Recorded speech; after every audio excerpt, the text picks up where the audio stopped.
Çekude Bargadas. Çekude Flavia. Sot jemi në episodin tonë të 8, por është episodi i parë në të cilin kemi të ftuarën e parë tonën Levi Mirsenarelle. Mirë se gjeta. Levi do të trasim Levit sot pat Magandini Dasi apo jo, i cili është emri yt spiritual. Levi, për sa vitesh je në rrugën e impaktit? Ka nisur pothuajse 7-8 vite më përpara. Isha në të 20-tat e mia, edhe qatë herë vazhdo, edhe deri më sot. Tani do ta tregosh pak më shumë në lidhje me këtë apo jo? Si ka nisur? Kush ka qenë hapat të tua të para? Si ka qenë për ty? Më trego pak avash, domethënë se si je prezantuar me rrugën e impaktit dhe pastaj me Guruqi. Tani sekretin duhet ta zbuloj unë. Do ta zbulosh Jam motra e Vargas. Ti do ta zbulosh. Ose Barga. E gjithë rruga nisej nga Bargadas. Them drejtën, Barga është vllai dhe është më i madh. Dhe gjitha nisi nga ai, ka nisë së pari rruga e tij, pastaj ka nisë rruga ime. Ka qenë diku një vit e gjysmë më përpara Bargadas. Me sa mbaj mend, ka qenë kursin e krijas, atma krija jogës, që Barga merr këtë kursin e meditimit dhe vjen në shtëpi dhe flet për këtë kurs dhe vazhdon të më tregoja. Dhe Barga ka treguar historinë e tij që kohë më mbrapa takoi Guruxhin. Dhe po prap kthehet, ne jetonim bashkë në atë kohë, dhe kthehet dhe më tregon gjithë eksperiencën e tij. Që kishte kaluar, ka qenë në një eventin e Darshanit, dhe që nga aty pastaj ishte rrjedhoj, le të themi, ishte një proces i gjiti. Si fillim ishte i tij, më pas një ditë caktuar ai më fton në një praktik meditimi Om Chanti. Deri në këtë pikën që Bargadas nuk e kishte bërë ende ftesën për meditimin në Om Chanti, nuk të kishte lindur asnjë dëshirë për të bashkuar ose kuriozitet për të ditur dhe ti se çfarë ishte kjo? Si mund të ishe dhe ti pjesë, apo thjesht ishe okej, ma të që shihje, por akoma jo kurioze ose kishe dhe një frikë për para? Jo, nuk ishte frikë. Mendoj që ishte diçka që nuk e njihja, edhe nuk e mendoja që më duhej. Do më thënë, a i vinte, fliste për një mjeshtër shpirtëror, fliste për ca praktika meditimi, ishin shumë mirë, por që ishin pjesë e tij. Dhe nuk e dija që mund të ishin dhe pjesë e imja. Do më thënë, ishte diçka cilën nuk ishte një gjë që mua m'ishte mësuar që ke nevojë për një rrugë spirituale, apo ke nevojë për një mjeshtër shpirtëror. Edhe kur ai fliste, ishte shumë e bukur, sepse ai ndiej plot, ai e shijonte, ishte shumë i lumtur me ato, po mendoja që ishte vetëm e tija. Ishte mjeshtri shpirtëror vetëm i tij. Ndërsa unë nuk po kërkoja një të tillë. Edhe nuk kisha asnjë pyetje, ndoshta kisha pyetje rreth ti, por jo që mund të bëhesha pjesë. Domethënë, kur ai fliste për meditimin, është shumë e bukur kur dikush flet për meditimin, për eksperiencat e tij, për atë ndjesinë që ai përjeton në meditim dhe ti don që ta kesh këtë ndjesi, don që ta kesh këtë qetësinë që merr nga meditimi, apo çfarëdo që ty të vjen nga meditimi. Por në fakt nuk ishte asnjëherë diçka që zgjoi në mendjen time që unë të bashkohem në këtë rrugë. Apo unë kam qenë studente e Bargës në atë kohë në yoga, por nuk dija që yoga e vërtet ishte një yoga tjetër. Yoga e vërtet është edhe yoga fizike, por nuk dija që mund të shkoje për te jogës fizike. Okej, kisha lexuar, por asnjëherë nuk e mendoja që mund të ishte pjesë e jetës sime. Do më falësh vetëm një sekond, se kam një pyetje për Bargan. Barga, për ty a ishte e rëndësishme që Levi ishte në të rrugë me ty, apo ishte neutral, do më thënë, në këtë drejtim, për ty ishte rruga jote dhe për çka qasjes së Levit ose pjesës tjetër të familjes, do të ishte njësoj. Si ka qenë ndjesia jote? Shikon, në fillim se ka qenë dhe fakti që kur filluam për 9 vite më përpare, atëherë nuk ka qenë, do më thënë ka filluar nga fillimi gjithçka, po themi Guruxhia që të vijë në Shqipëri me misionin e tij, ka qenë komplet fillimi. Dhe unë nuk e dija çfarë do të thotë rruga shpirtërore. Do më thënë, unë nuk përfshiva më ato çfarë gjeta, më ato çfarë po jetoja për momentin, dhe nuk e dija çfarë do vije vite më mbrapa, ose si do jetë jeta ime, dhe nuk e mendova këtë gjë. Dhe ajo çfarë bëja, sepse e ndjeja, e ndaja me njerëzit, dhe ndaja me familjen, e ndaja me shoqërinë, ato çfarë po jetoja, sepse vërtet jeta ime filloi të ndryshonte, kisha më shumë gëzim brenda meje, po përqafoja më tepër jetën, ngrihisha mëngjes me shumë entuziazëm. Dhe normalisht ne dim kur diçka ndodh në jetën tonë që zgjohet diçka brenda nesh, ne e ndajmë. Dhe me padmen mbaj mend që vëzhgonte, do të thënë vëzhgonte gjithkohën, nuk ishte kritike, do të thënë ishte etur për dëgjuar, dhe pastaj mund të them që ka ardhur natyrshëm, për të padmen ka ardhur natyrshëm, thjesht pastaj e kam ftuar tek praktikat dhe u përfshi vetë. Dhe asnjë moment, tani ndoshta është pak më ndryshe, asnjë moment nuk i kam imponuar asgjë, thjesht kam ndarë dhe si thonë kemi ecur së bashku. Tani po të drejton ajo ty. Tani tamam. Jo, në fakt unë duhet ta them këtë që ndër devotit e gurëxhisë, Padma është vërtet një mbështetje shumë e madhe edhe për mua. Edhe është edhe shumë frymëzuese për mënyrën se si ajo është aq disiplinuar dhe aq e përkushtuar ndaj kësaj rruge. Kështu që tani mos u emociono, se ne kemi ende pyetje të tjera dhe unë jam shumë kurioze sepse nuk më ke treguar as fillimin tamam. Dua të di më shumë. Pasi bëjmë chanting, ç'a ndodhi me ty? Kush ishte ajo që ndjeve? Pastaj takove gurëxhin. Dua të di gjitha këta. Okej. Pas nom chanting është një praktikë që zgjat 45 minuta, nuk e di nëse e keni folur. Edhe praktikisht ishte praktika e parë e meditimit e imja. Është praktikë në grup, por që ishte eksperiencë e parë. E vetmja vështirësi që kisha ishte qëndrimi 45 minuta, ndërsa më vonë, diku 6 muaj më vonë, ishte i njëjti kurs meditimi që Bargadas ka marrë, Atma Kriya Yoga. Ajo ka qenë, mendoj fix pika që ka bërë klik në zemrën time. Kriya ka qenë për 2 ditë, një kurs që zgjaste 2 ditë.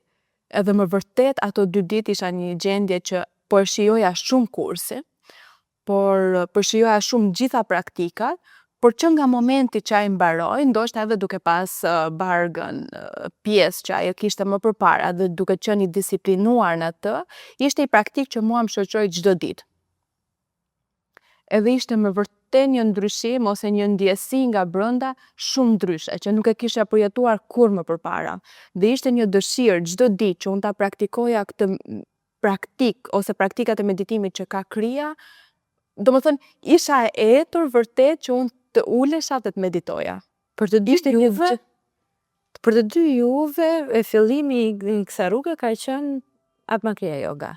E vërtet. Dhe ajo që ju ka klikuar dhe ju ka ngacmuar në zemrën. E vërtet, për të dy ne ka ndodhur më vonë që ne kemi takuar Gurëxhin, edhe për mua ka ndodhur diku 1 muaj pas Kriyas, 1 muaj e gjys, ishte në Gjermani, në Amsterdam. Është një festival që ndodh çdo vit. Është Just Love Festival. Edhe Barga, prap vjen nga Barga ftesa. Më thotë unë të jem në festival dhe a ke dëshirë që të mbashkohesh. Anë kishte folë kaq shumë për Gurëxhin, anë kishte folë kaq shumë për eksperiencën e tij të drejt për drejt me të, sa me vërtet isha emocionuar që të takoj. E din kur ti e dëgjon çdo ditë mësimet e tij nëpër shtëpi, kur ti dëgjon çdo ditë këngë nga Gurëxhia, kirtan, muzikë nga ai, sepse Barga ishte e donte aq shumë sepse e kishte pjesë të tij çdo ditë, edhe duke jetuar në një shtëpi ti automatikisht i dëgjon. Ai lexonte librat e tij dhe ishte diçka që kisha prekur, e kisha farë sepse Gurëxhia nuk ka qenë kaq prezent online sa është sot. Është bërë pas kohës së Covidit. Dhe ne flasim që kemi takuar para Covidit edhe nuk ka qenë kaq prezent online. Ishte shumë, do më thënë, njerëzit e takonin fizikisht. Se sot ti mund gjesh videot e tij, mund gjesh mësimet e tij, mund ta shikosh live online, gjitha i gje online, ndërsa atëherë ishte më rrallë. por e di kur e njeh dikë dhe pastaj është momenti që ti ta takosh fizikisht. Dhe kjo ka qenë kur unë ta kam takuar gurugjin për herë të parë, një emocion që unë domethënë zemra rrite para se të takoja. Dhe ishte shumë e veçantë takimi i parë. Mbaj mend ishte udhëtimi gjitha dhe ne kemi shkuar pothuajse në orarin që niste festivali dhe isha e ulur diku dhe Bargadas thjesht më thret, gurugjia është në skenë. Dhe Flavia kur e kam parë për herë të parë ishte, nuk e di, ishte shumë e bukur për mua. Unë e kuptoj shumë mirë. E kupton shumë mirë. Po, edhe diçka se e pas kam me shumë qejf sot që të ngacmoj. Unë e kam njohur Bargën kur ka qenë në rrugën domethënë ishte bërë murgë dhe nuk e kam takuar më përpara. Jam shumë kurioze kur më thua Kirtan dhe Baxhan gjithë ditën në shtëpi. E ka kërcyer dhe me Barga.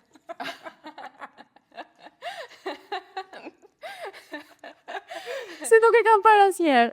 Në vërtet? Jo, nuk e kam parë asnjëherë. Barga je vërtet shumë i përmbajtur, nuk e di. Barga kërcyer shumë bukur. Dhe ka kërcyer edhe më përpara shumë bukur. Dhe Barga ka shumë humor. Dhe janë me fat me vërtet njerëzit që janë afër me Bargën, nëse ti mendon që bëjmë humor kur jemi bashkë, kur jam me Bargën, Barga ka shumë humor. Herën tjetër që do vi në Gjermani Bargadas, do rri më gjatë me ty. Pasi takove gurugjin. Çfarë ka qenë ajo që të ka ndihmuar për të ruajtur balancën në këtë rrugë, sepse unë e di sikurse edhe njerëz të tjerë ne shkojmë aty, jemi në prezencën e tij, e lumturia është jashtëzakonisht shumë e madhe. Pastaj kthehemi dhe na duhet që të jemi në këtë jetën e përditshme, e cila ka dinamikat e veta. Ulje ngritjet, shumë njerëz. Si ja ka dalë Padma që ta ruaj këtë balancën edhe të lidhjen e fortë me gurugjin edhe me rrugën patjetër. Shiko, e thash edhe pak në fillim, unë thash që e kam takuar gurugjin kur isha në të 20-tat e mia. Edhe në atë kohë isha studente dhe punoja në të njëjtën kohë. Dhe unë nuk e kam takuar gurugjin kaq shpesh sa po e takojmë sot. Sot jemi pothuajse çdo muaj në një event të gurugjisë, ndërsa në atë kohë mbaj mend që unë mund ta kem takuar gurugjin diku 1 ose 2 herë në vit. Jo më tepër. Edhe ajo që më ka mbajtur, ishte dëshira e madhe vërtet për ta zbuluar këtë rrugë dhe për ta ecur këtë rrugë.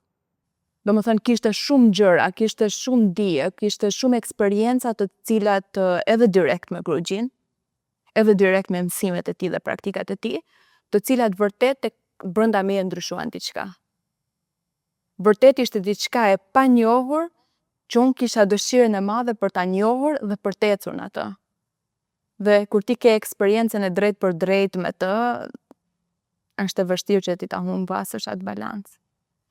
Edhe në qoftë se praktikat spirituale janë çdo ditë pjesë e jetës tënde, mësimet e tij janë çdo ditë pjesë e jetës tënde, nuk ka asgjë për ta humbur balancën. Po njerëzit mund të kenë frikë. Ose kanë dyshime. Ka momentin që luhaten nga rruga, a është e drejtë, a është e duhur për mua. Çfarë ka qenë konkretisht? Nuk e pasur asnjëherë luhatje ose momente që ke vënë në dyshim të gjithë udhëtim? Jo, të gjithë. Ose rrugën, rrugën. Të them të drejtën jo, dyshime jo, sepse eksperiencat ishin shumë shpejt. Domethënë, eksperiencat erdhen para se mua të mund kisha kohë të mos zgjoheshin dyshimet. Domethënë, si me krijan, siç thash, që në momentin e parë, që muajin e parë që unë kam marrë krijan, edhe pastaj takova gurugjin, eksperiencat ishin shumë të forta që mua të më ndihmojnë që mos të kem dyshime. Ndërsa për pjesën e frikës, apo për çfarë do gjë tjetër që ty mund të zgjohet, pastaj është zgjedhje, nëse ti do të jesh prej kësaj frike që ty po të zgjohet, apo do të kaloj shpërtej saj dhe të zbulosh këtë që në vetvete është e panjohur pa ty. Për ty. Ti na ke ndjekur edhe në episodet e më përparshme. Po, ne kemi folur ju e podcast-it tu, ka shumë të shit, ti unë tje, faleminderit. Tani të Bargadas e kuptojmë se është vllai yt, po e marr edhe kështu. Jo, po përveç që ju po bëni, në vërtet për mua ka shumë vlerë sepse të flasësh për spiritualitetin, për atë që në vërtet ndodh brenda teje, që është një rrugë individuale e gjithë secilit dhe ta sjellësh në fjalë nuk është e thjeshtë e para.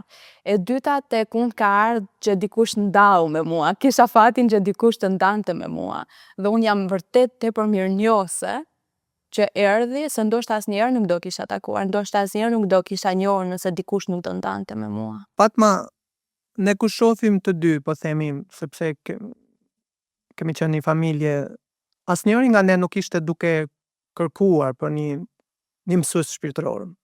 Po themi asnjëherë nuk ishte brenda nesh, mbase na duhet një mjeshtër shpirtëror. Dhe entuziazmi kur ne kemi takuar Gurgjin, qoftë ti, qoftë dhe unë, ka qenë vërtet diçka që bëri impakt në jetën tonë. Dhe ndoshta kur e shohim nga jashta, po them një person që nuk e ka këtë eksperiencë, nuk mund të mos jetë, mund të jetë jo e lehtë që ta kuptosh. Dhe unë do doja të pyesja çfarë vërtet ndodhi brenda teje, ose cili ishte ai mësim që kur vëzhgoj jetën tënde, qoftë familja, qoftë shoqëria, qoftë edukimi, pra shkolla, nuk e gjete këtë mësim. Çfarë gjete, po them, kur fillove me njëherë që bëri impakt brenda teje? Pra momenti që e takove Gurgjin, me ato çfarë ai po mësonte. Që nga momenti i parë Gurgjia fliste për, e më sa mbaj mend domethënë, sepse mësimet e tij janë shumëta, Gurgjia fliste për dashurinë. Dhe jetuari gjithçka që ne po jetojmë me dashuri. Ato copzat që ne ndoshta i përjetojmë gjatë një dite apo gjatë jetës sonë, që të kemi këto copzat e lumturisë, copzat e pozitivitetit, apo kësaj dashurie, Gurgjia fliste gjatë gjithë kohës që kjo është gjendja juaj normale dhe gjendja në cilën ju duhet jeni gjatë gjithë kohës. Dhe për mua kjo më vërtet bëri një impakt ndryshe. Sepse doja që t'isha ajo lumtur, doja që t'isha vërtet që t'i doja të gjithë njerëzit përreth dhe këtë në kohë të isha e dashur nga ata. Por nuk e mendoja kur para se takoj Gurgjin që kjo mund t'ishte një gjendje e vazhdueshme jona. Kjo mund t'ishte një gjendje ose përjetim që ti mund ta ndjesh në çdo çast. Gjithmonë kisha menduar që është diçka me copza, siç ne përjetojmë. Në një moment ti je i lumtur, në një moment tjetër je i mërzitur, ndërkohë që Gurgjia të mëson që të jesh gjithmonë ai thelbi që ti je. Kjo dashuri që ti je dhe t'jetosh gjithmonë në këtë lloj forme dashurie. Mendoj që kjo ka qenë ajo e para që më ka bërë klik, që ai thonte që ti mund t'jesh i lumtur në çdo ditë tënde. Dhe plus, mendoj që ka qenë edhe e panjohura që ne kemi përreth vetes sonë, sepse ai të fliste gjithmonë ti je vetja jote. Të zbulosh këtë që ti e ke brenda, që nuk ka qenë asnjëherë jashta, por ti ke harruar për shkak sepse jeta të ka marrë e tillë. Je gjithmonë i fokusuar të vraposh së jashtmi, je gjithkohë i fokusuar të bësh sukses së jashtmi, pa u kujdes asnjëherë për veten tënde, për të brendshmen tënde. E kuptoj. Po unë kam një pyetje tani për ty, për më gëndin Dasi, sepse vërtet mendoj që ke qenë shumë e re, edhe kur shoh dhe dëgjoj që ke qenë kaq e përqendruar dhe kaq e kthjellët në këtë moshë, vërtet është, për mua është e habitshme. Çfarë të ka ndihmuar më shumë pastaj përveç praktikave? Dhe duke qenë se Bargadas është edhe vllai jot, ai ka qenë edhe ai ndikimi jot ose forcë për ty në këtë rrugë? Se shumë njerëz mendoj që kur ndjekin një fe, kur ndjekin një guru, familja edhe i kundërvlihet. Si ka qenë për juve kjo marrëdhënia familjare? Ju ka ndihmuar, ju ka bërë më të fortë, më të bashkuar, se për mua kur i shoh gjithë bashkë aty në aktivitete dhe në për evente, është për mua është jo vetëm shembull, po është edhe çka do doja edhe për veten time. Kështu që së pari ndjem shumë e faqen 20-at e mia kam taku Grugjin. Kur ti je shumë i ri, shumë e re, do më thënë në moshë të re, dhe thjesht në të 20-at ti ndoshta ke krijuar atë karakterin tënd, por ke akoma shumë rrugë për të ecur para në jetë. Dhe ndoshta sapo ka filluar jeta. Do më thënë, nëse ti je student, nëse ti punon, por akoma nuk ke mbaruar studimet, ke shumë për të ecur para. Dhe mendoj që kjo ka qenë shumë me fat, sepse disa gjëra ti ndërtosh që nga fillimi i fokusuar në spiritualitet aq më tepër, mendoj që është fat. Edhe Barga ka pas ndikim shumë të madh tek unë, shumë të madh. Do më thënë e para ka qenë një mbështetje dhe për kraje që nga fillimi. Ishte dikush që në jetën e tij kishte eksperiencë më tepër se unë. Patjetër. Duke qenë që unë isha më vogël. Ishte dikush që ishte i disiplinuar dhe i etur për të mësuar dhe për të ditur më tepër. Dhe gjithçka që unë mund të kisha, por edhe dija që ai kishte, mua më ndihmonte shumë. Disiplina që ai kishte, mua më ndihmonte shumë, sepse nganjëherë Flavia ne ndihmojmë njerëzit nga shembulli që ne jemi. Edhe Barga ishte ta për mua përmendoja shembull. Dhe ti po je një shembull për mua. Okay. Do më thënë, unë nuk kisha nevojë që të insistoja ose të mendoja 2 hera duhet meditoj çdo ditë. Sepse para që unë të futesha në rrugë, unë e shikoja që ai kishte kohën e tij personale që ulej të meditonte dhe ne të gjithë si familje në mënyrë të natyrshme, sepse ne respektojmë njëri tjetrin në brenda familjes, domethënë si çdo familje i respekton kohën, edhe pse ne nuk ishim pjesë e kësaj gjëje, edhe ne nuk e njihnim dhe ishte totalisht e panjohur për ne, domethënë, dhe një rrugë e re, diçka, një eksperiencë e re e Bargës për ne. Kur ai kishte kohën e tij të meditimit, ne e respektonim dhe aty ishte një farë mënyrë, një lloj qetësie më tepër, sepse e dinim që ai ndodhej në meditim. A ishte nevojshme që ti ishte ke qetësi? Ndoshta jo, por është një lloj përkujdesje. Dhe të gjitha këto, kur shikoja, thash edhe një herë, ato që ulej lexonte, kur erdhi koha që unë futesha në rrugë, ishin suport, nuk ishte askush nevojë që të më thonte që duhet të meditojmë. Madje ai shpesh herë ftonim njëri tjetrin, a do të meditojmë së bashku në të njëjtin ambient. Dhe ajo ishte akoma më bukur, sepse ishte një kohë ndarë në të njëjtën dhomë për të përqendruar gjithë secili te vetja e tij. Dhe është kohë tepër cilësore për veten tënde, ndërsa për pjesën e familjes, pastaj spiritualiteti është diçka që në fjalë të thjeshta është i thjeshtë. Duket i njohur, kur ti i dëgjon, të gjithë ne e njohim këto, të gjithë ne e njohim dashurinë, të gjithë ne e njohim ose mendojmë që e njohim lumturinë. Po njeriu mendon se mund të bëj çdo gjë, patjetër. Edhe familja mendon që çfarë duhet të spiritualiteti. A është e nevojshme që ti jesh në spiritualitet? Ose ç'a është kjo rrugë? Domethënë ishte diçka që më tepër se sa në familje, ka qenë në fillim jashtë familjes, diçka që njerëzit nuk ishin dakord, edhe impaktonte familjen se sa brenda familje. Dhe në fakt, unë mbaj mend që kur nisëm me podcastin, Barga Das në bazë episodit të parë na dërgon një video për të na suportuar, që ishte një video e Gurugjis, i cili ishte duke thënë që njerëzit gjithmonë do të kenë diçka për të thënë. Ti riqet dhe do të gjykojnë. Ti ri duke qeshur dhe do të gjykojnë. Ti ecën do të gjykojnë. Ti s'vle do të gjykojnë. Kështu do ndodhi gjithmonë. Kështu që dhe unë mendoj që çdo gjë që ti ke dëshirë ta bësh edhe të vjen nga zemra, duhet ta bësh dhe pa pritur as për krajen e të tjerëve dhe as mendimet e të tjerëve. Thjesht një gjë që ta thot zemra, boje edhe kaq. Të flasim pak për mendjen. Dhe qënë se është, mendoj edhe pika, jo pika, po ajo e cila ta prishte rezin edhe në spiritualitet. Çfarë të ka ndihmuar ty për ta ruajtur? Domethënë si e ke edukuar mendjen tënde për të menduar pozitivisht? Do të thë rruga. Përveç praktikave. Është vërtet, mendja do një lloj trajtimi. sepse dhe gurgjia thotë, të mendosh negativisht është shumë e thjeshtë, është gjëja e parë që ty të vjen mendi. Ndërsa të mendosh pozitivisht, do një farë përpjekje nga ana jote. Dhe këtë e flasim jo në momente të caktuara, këtë e flasim që t'jetë gjithkohën, do më thënë pjesë e jona. Mendoj që më ka ndihmuar mësimet e gurgjisë. Më ka pëlqyer që nga fillimi ta dëgjoj, ose ta lexoj, cila do formë tjetë. Por të jem gjithkohën në kontakt me mësimet e tij, më ka ndihmuar mendoj, por më ka pëlqyer gjithmonë që ta bëj këtë. Do më thënë, ishte një pikë these që edhe kur ti e harron, është një kujtesë për ty. Ta kujton gjatë gjithë kohës këtë gjë. Dhe mendoj që kjo ka qenë diçka që më ka ndihmuar edhe për të transformuar.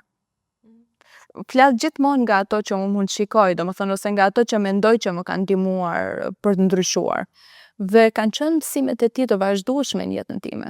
A ka qenë e vështirë për ty të ndryshosh ose të transformosh pikërisht ato pika ku ke evidentuar që nuk kanë qenë qasjet e duhura?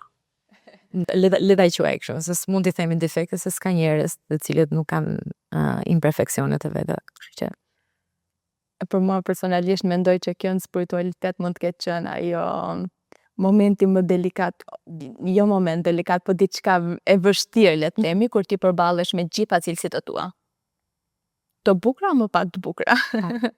Edhe kur ti të kuptosh që ti duhet të ndryshosh. Por nëse ti vërtet mendon që ke nevojë që të jesh versioni më i mirë i vetes, por vërtet të jesh, jo vetëm ta thuash. Sepse gjithë ne mendojnë që jemi versioni më i mirë i vetes. Gjithë secili, do më thënë, thotë që unë po bëhem çdo ditë versioni më i mirë i vetes. Por ti e kupton fiks në ndryshimin e këtyre cilësive, nëse po ndryshon dhe po bëhesh ky version më i mirë i vetes, apo ke ngelur në të njëjtin vend. Edhe dëshira për t'u bërë ajo që ne po flasim, dëshira për t'u bërë ajo cila gurgjia të mëson gjatë gjithë kohës, ishte shumë e lartë. Edhe automatikisht ti zgjedh nëse ke dëshirë të ndryshosh, dhe është plotësisht në dorën tënde kjo zgjedhje, ose të mos ndryshosh. mendon që njerëzit të cilët përballen me veten e tyre në këtë formë, që mendoj që është edhe në të njëjtën kohë e dhimbshme. Për një person është e dhimbshme që të përballet pikërisht në ato gjërat që nuk shkojnë te vetja e tij. Ky mendoj që është momenti më delikat, se shpesh njerëzit kanë dëshirë të justifikojnë, përfshirë edhe unë kam bërë këtë gjë. Dhe kur më është dashur që të përballem me veten time, u desh të kaloja disa momente jo shumë të këndshme, le të them. Ne shikojmë të dyja bashk njerëz që afrohen, largohen, nuk janë konsistent në këtë rrugë, ose kanë edhe frikë. Dhe mbi të gjitha ka dhe raste ku thuhet se nuk e kam kohën për të ndjekur praktikat, ose nuk e kam kohën për të dëgjuar. Çfarë do të sugjerojë ti këtyre njerëzve që ta arrinin pikërisht atë, ose ta superonin këtë ngërçin që kanë me veten e tyre, sepse mendoj që është mendja ajo që i ndalon dhe jo zemra. Më kujtove diçka. Me fillim të rrugës, thash, sa po mbaroja shkollën, më duhej të shkoja në punë. Edhe ishte pothuajse gjithë dita shumë intensive për mua, së jashtme, domethënë në jetën time. Edhe shkolla që unë kisha ishte po ashtu intensive. Studoja shkencat edhe isha pothuajse gjatë gjithë ditës në shkollë.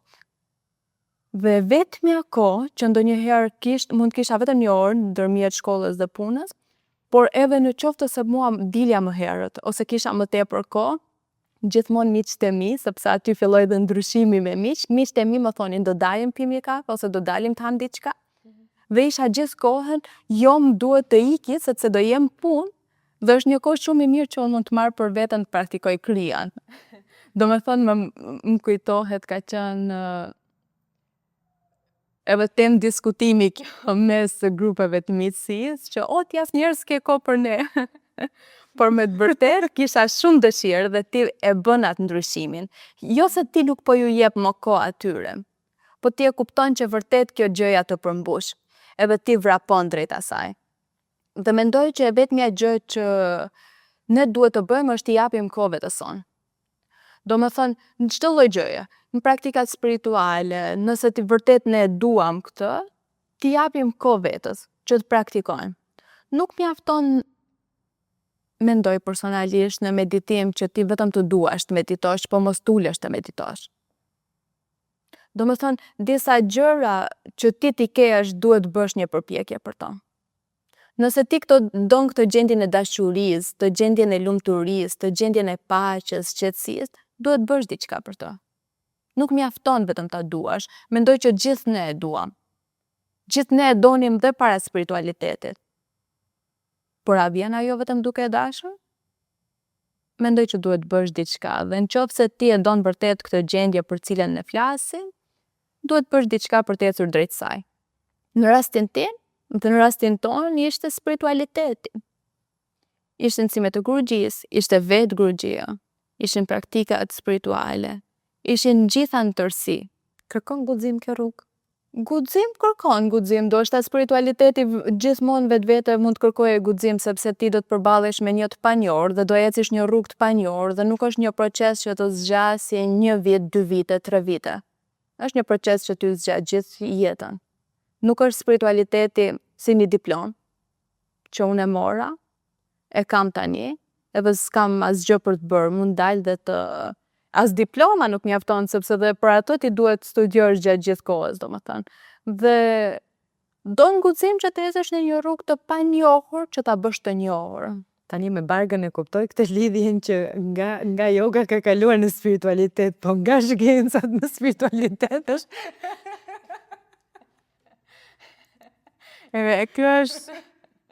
Kjo është e vërtet, sepse unë kam pas vërtet kam studiuar vetëm shkencat.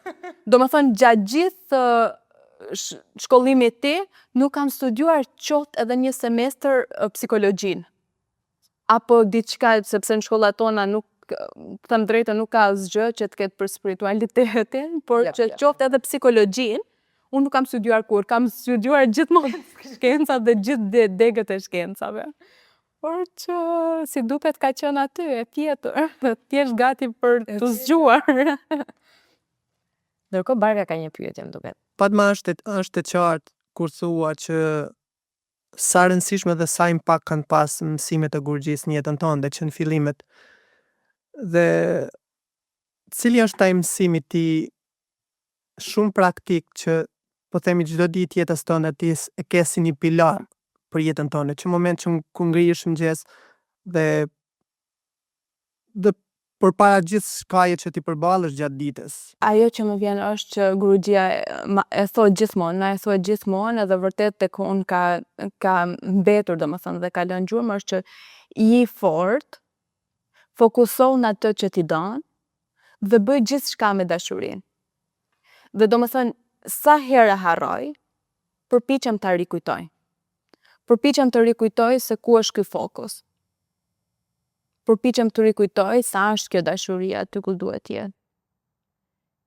Edhe nuk duhet harrosh asnjëherë të fokusohesh brenda teje. Të fokusohesh realisht në këtë që ti don. Çfarëdo që ti të bësh në jetë. Të kesh të rëndësishme se ku e ke fokusin. Dhe se sa i përqendruar je në atë që ti bën. Faleminderit Padma se ti ma kujton dhe mua këtë gjë. Tani unë kam një pyetje që lidhet me Bargadas. Si ka qenë për ty momenti kur Bargadas të komunikoi vendimarrjen për të bërë një murg? Si ishte? Para se Barga të bëj, po, është e vërtet, para se Barga të bëj murg më ka komunikuar ndjesin që kishte brenda vetes, ose më saktë vendimin që ndjente që duhet ta bënte. Por ka ndodhur disa vite pasi ne kishim ecur së bashku në të rrugë.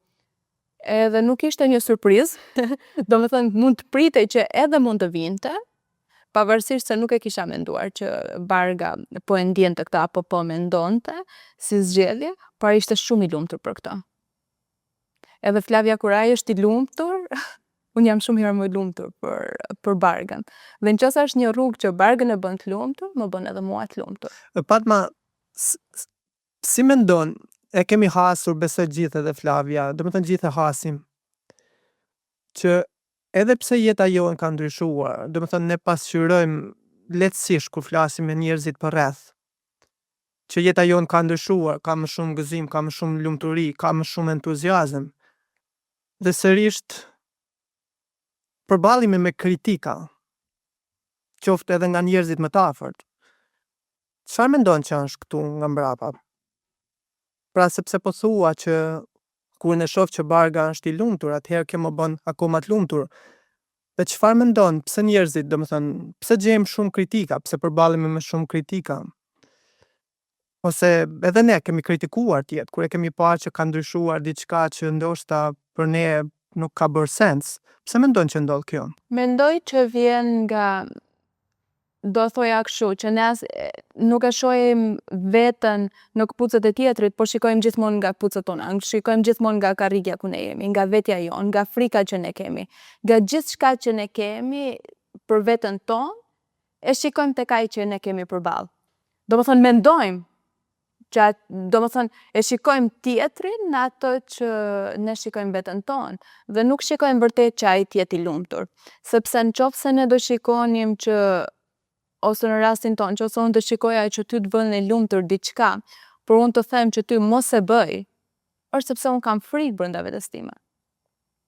Është sepse unë nuk jam komfort me këtë, por nuk shikoj asnjëherë që ti të vërtetë je i lumtur.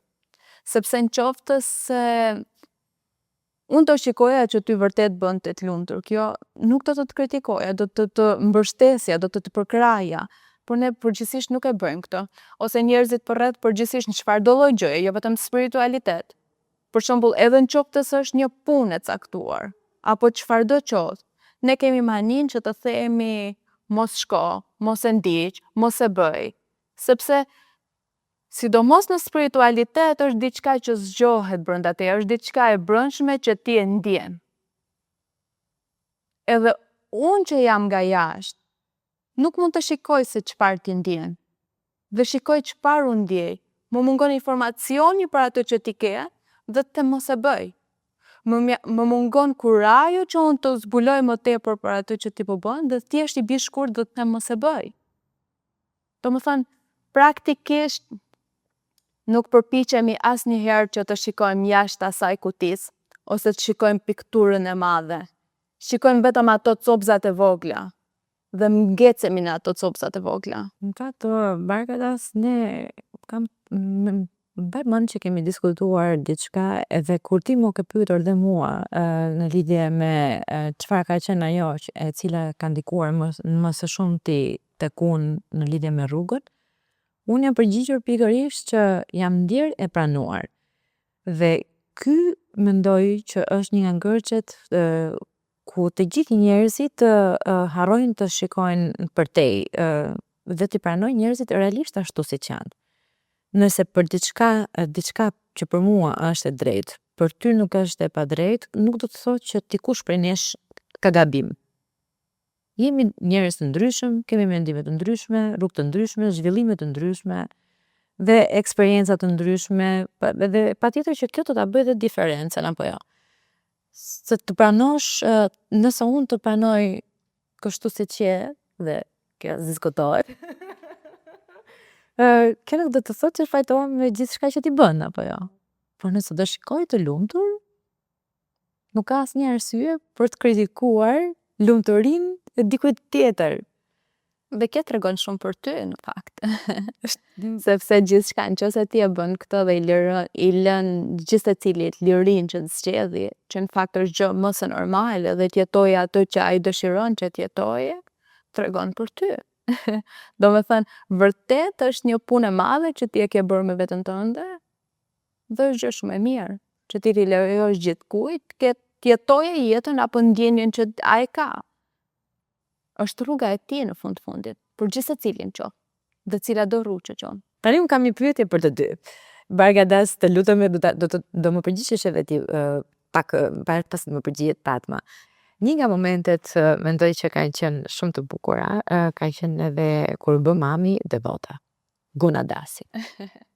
Si e ndjerë ti Padma, sepse mosha e saj është pak më delikate normalisht. Ne jemi brez pak më i ri, më modern, po brezi i tyre ka pak të vështirë. Si ka qenë për ty momenti që mami u bë devota? Është e vërtet. Për brezin e mamit, ndoshta është një brez tjetër, që nuk i është mësuar asnjëherë spiritualiteti dhe rëndësia e spiritualitetit, edhe mund të ketë qenë pak konfuze. Dhe do thoja mund të ketë qenë më tepër konfuze nga ajo që mund të dëgjonte nga të tjerët kur na kritikonin ose kur jepnin mendimin e tyre, sepse ne nuk duhet ta ndiqnim këtë rrugë, sepse nuk duhet të ndiqnim spiritualitetin, ose pse ne na duhet spiritualiteti. Aty tek mami u zgjuan disa frikëra që prit çfarë po ndodh me fëmijët e mi, domethënë se si çdo prind që përpiqet ta edukojë, ta rrisi fëmijën, dhe gjitha në fund ajo thotë çfarë po ju mungon ju keni gjithçka praktikisht në të jashtmen. Edhe mamit aty filluan t'i zgjohen ca frika të brendshme, dhe mbaj mend kishte pyetje përpara sepse ne ndiqnim pse çfarë na bënte ne përshtypje. Por ajo që vërtet mua më ka bërë të lumtur ka qenë takimi i parë i mamit me Gurugjin. Kur mami ka ardhur për herë të parë në ashramin e Gjermanisë, pas një eventi, nuk e mbaj mend çfarë eventi ka qenë, por më kujtohet që pas eventit vjen vetë, nuk i bëj asnjë pyetje dhe në vërtet nuk kisha asnjë pyetje për të, unë doja vetëm që ajo ta shijonte dhe kjo ishte e gjitha. Vjen dhe më thot, vetëm tani që përjetova vetë, arrita kuptoj se pse ju vraponi pas atij. Pas Gurugjisë e kishte fjalë. Edhe unë isha, temi që është i vetmi mbas në cilit vrapojmë tani. Dhe unë isha, domethënë isha shumë e lumtur për të, sepse ti e din kur ti e njen një rrugë dhe gjithë familja bëhet pjesë e saj, është shumë e bukur. Sepse është që gjithë tezesh një rrugë, mbështesesh njëri tjetrin, përkrahesh njëri tjetrin, tezesh në të njëjtën kohë, do thoja është si lumi të rrjedh në të njëjtin drejtim. Është shumë e rëndësishme dhe në fakt unë e kam vërtet për zemër Guna Dasin, edhe ka një lloj entuziazmi që as ti vetë nuk e ke.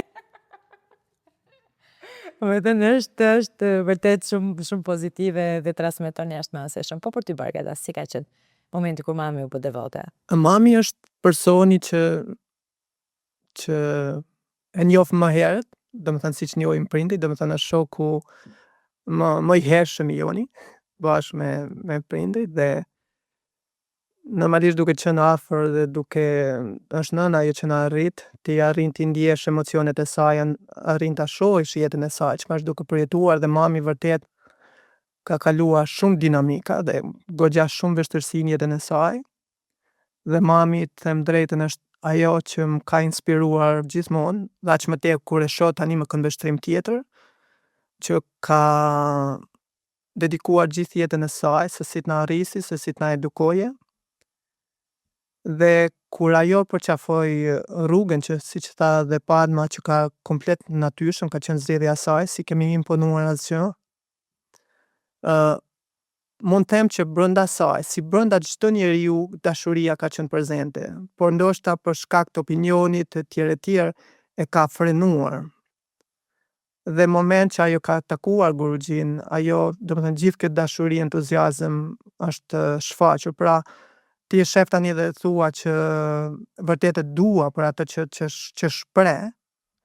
Ndoshta më përpara nuk ka qenë brenda saj, por e ka mbrojtur. Pse? Pse ka pas frikë nga opinioni, çfarë do thonë njerëzit përreth e tjetër. Dhe kur ajo e pranoi këtë gjë, atëherë thjesht tha, unë dua të jetoj jetën time dhe dua që çdo ditë jetës time ta ndjej këtë dashuri. Dhe mbaj mend kur e kam pyetur, mami, çfarë po ndryshon, çfarë ndryshoi?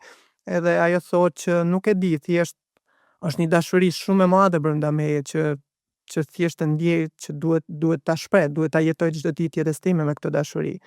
Dhe ajo është vërtet më dedikuar se sa ne, dhe kjo më bën të lumtur kur e shoh që ajo është e lumtur dhe është e bukur. Unë jam shumë e lumtur për të edhe për juve në të njëjtën kohë. Ne po ta mbyllim me kaq këtë episod, me shpresën që Padma Kaldimi do të na bashkohet shumë shpejt sërish, disa herë, jo vetëm një herë tjetër. Faleminderit për këtë. Përgadas, në do shihemi në episodin e radhës bashk. Çekudet e natën e mirë. Gjekridev. Atë në mirë, që